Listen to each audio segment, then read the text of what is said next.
Wow, what a warm welcome. As we say in Texas, thank you all very much.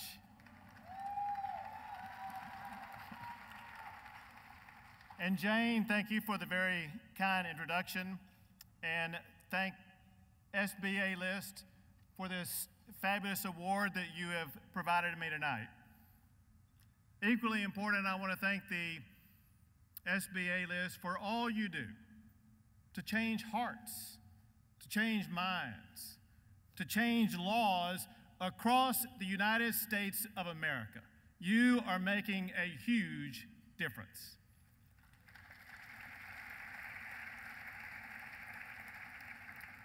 Tonight has been an incredible night.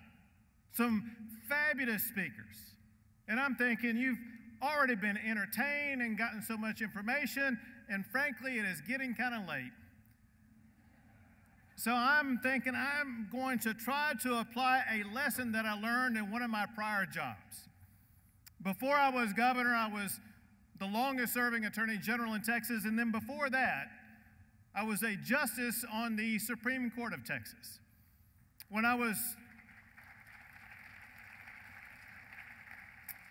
I've given a lot of speeches. That's the first time anyone has ever applauded that I served on the Supreme Court of Texas. But during my tenure as a Texas Supreme Court justice, I was speaking to a group like this, or I was about to anyway. It was a continuing legal education seminar, and I was the next speaker.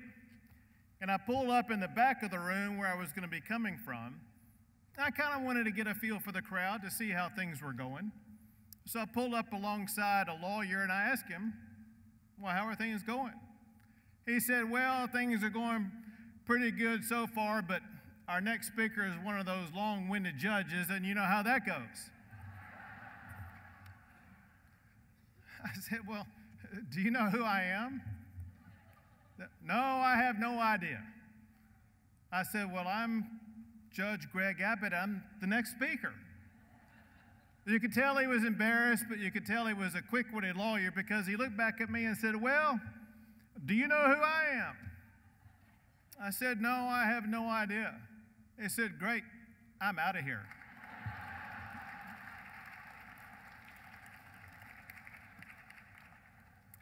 I know that you want to be out of here soon, so let me make a few points. A little bit more serious side. I want you to know that I know how precious life is, how essential it is that everyone be given the opportunity to fulfill God's will for their life. I know that because I almost lost my life. When I was 26 years old, I was living in Houston, Texas at the time. And one day went out for a jog. And while I was out jogging, a huge oak tree came crashing down onto my back, crushing my vertebrae and my spinal cord, leaving me immediately and permanently paralyzed and never able to walk again. Some of you are shaking your heads wondering, how slow was that guy jogging to get hit by a falling tree?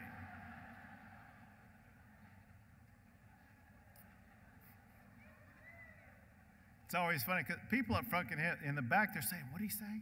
Did he say that? But piecing my life back together began with doctors literally piecing my vertebrae back together. They had to glue little pieces of bone back together, and then they put what are called Harrington rods up and down my back. Some people know what they are. They are steel metal rods that remain in my back today that hold my vertebrae in place so that my torso remains straight. My point in telling you that is I have no doubt that the SBA has had hundreds of candidates come before you and tell you, listen, if you will send them to Washington, D.C. or to Austin, Texas, or to wherever their state capital is, when pro-life issues come up, they will have a spine of steel. I want you to know I really do have a steel spine, and I use it to fight for pro-life causes every single day.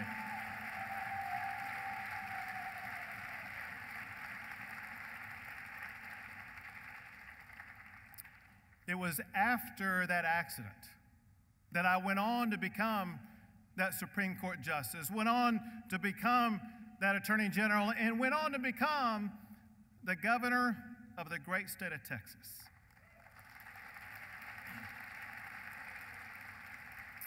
How cool is it to live in a state where a young man's life can literally be broken in half, and he can rise up to the highest position in that state?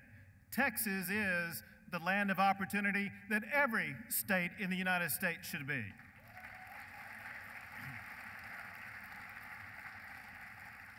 But I've learned something. I've realized something that I know many of you have understood before. And that is that our lives are not defined by how we are challenged. Instead, they are defined by how we respond to the challenges we face. The Susan B. Anthony list exemplifies that principle by helping the United States of America respond to the challenge of life itself. So thank you for the role that you play. Now, I'm here tonight in part because of the grace of God. I'm here tonight also in part because of the SBA list and some of your supporters. And I want you to know that you helped me beat Wendy Davis in my campaign for governor of the great state of Texas.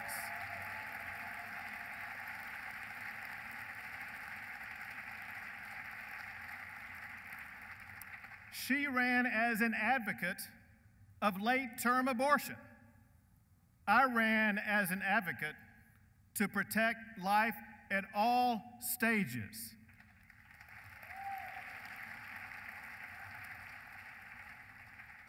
Life won by 20 points.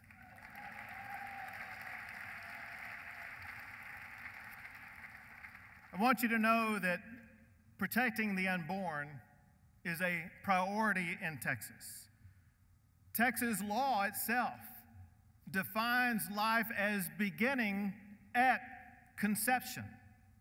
Texas law mandates a sonogram before an abortion can be performed.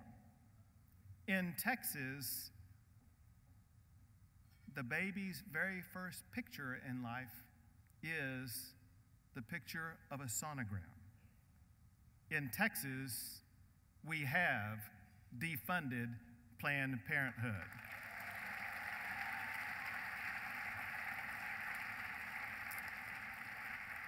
And in Texas, we have effectively outlawed abortions after 20 weeks of pregnancy.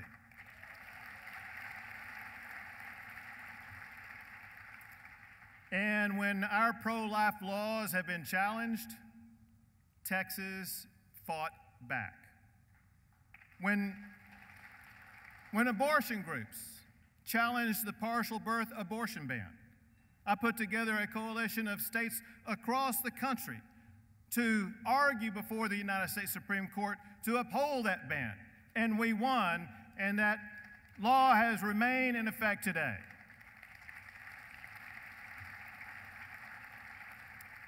When the abortion industry sued to overturn the sonogram law that we passed, we fought back, we won, and that law still stands today. When Planned Parenthood sued Texas to keep taxpayer dollars flowing into their coffers, we fought back and we won, keeping taxpayer dollars out of their pockets.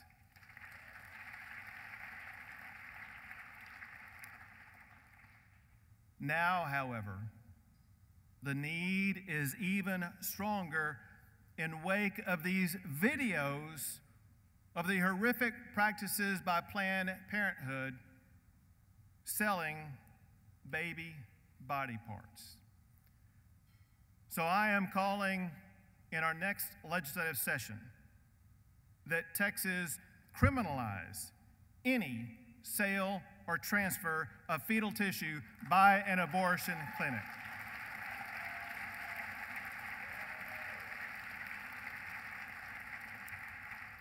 At the same time, I am also seeking to expand access to abortion services and to provide increased support for the women who make the heroic choice of giving their child up for adoption. And I know whereof I speak. You know, if you go into my office at the capital of Texas, as you go into the office, the first thing that you will see is a huge picture of my daughter Audrey when she was 4 years old. I'm holding her in one arm, and she is beaming a bright, huge smile. My wife and I were blessed, and our lives were forever changed the moment that Cecilia and I held our daughter on the day that she was born. Her birth date is February the 13th. We took her home on Valentine's Day, wearing a white onesie with red hearts all over it. She's a freshman in college now. And we thank God for the precious gift of Audrey's life and for the woman who was strong enough to give Audrey new life with a new family through the process of adoption.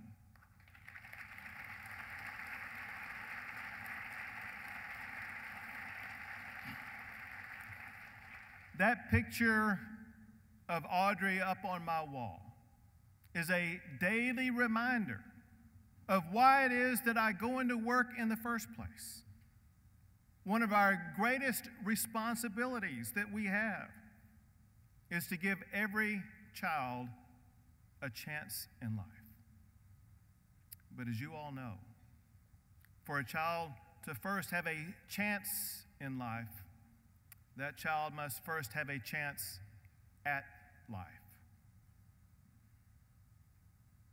For every Audrey out there, for every life you save, I want you to know you are my champion. And I thank you for helping America respond to the challenge we face in protecting every life. Thank you. God bless you. God bless the United States of America. Thank you so much.